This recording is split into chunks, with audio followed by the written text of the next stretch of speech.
দর্শক, দৈনন্দিন জীবন চলার পথে আমাদের রাস্তাঘাট সবচেয়ে গুরুত্বপূর্ণ একটি বিষয়। আমি এটি জয়পুরহাটের খেতলাল মামদপুর ইউনিয়ন, এটি ফেরশা আবাসন প্রকল্পের যে রাস্তাটি কাজ হচ্ছে, এই রাস্তার যেই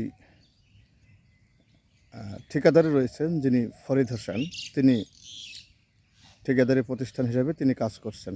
তবে এই রাস্তাটির একেবারে বেহাল দশা। তিনি যে ইটগুলো ব্যবহার করেছে, সবগুলো ইটই একেবারে নিম্নমানের, যা এলাকাবাসীর সঙ্গে আমি কথা বলেছি, তারা বলছেন এই ইটগুলো দিয়ে রাস্তা করার সময় তারা বারবার বাধা দিয়েছিল, কিন্তু তাদের কথা শোনে নাই।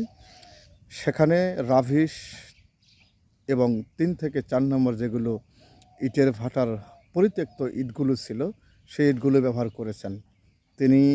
তারা যে দাবি করেছিলেন যে রাস্তার টেকসই মানের ইট দিয়ে এই রাস্তাটি করা হোক, কিন্তু আসলে ইঞ্জিনিয়ারের পক্ষ থেকে এখনও কোনো নেওয়া হয়নি ব্যবস্থা। এবং ঠিকাদারি প্রতিষ্ঠান যিনি ফরিদ হোসেন, তিনিও একেবারেই নারাজ। তার সঙ্গে আমরা কথা বলার চেষ্টা করব, তিনি কেন এই নিম্নমানের সামগ্রী দিয়ে এত বড় একটি অনিয়মের কাজ করতে যাচ্ছেন। ধন্যবাদ আপনাকে।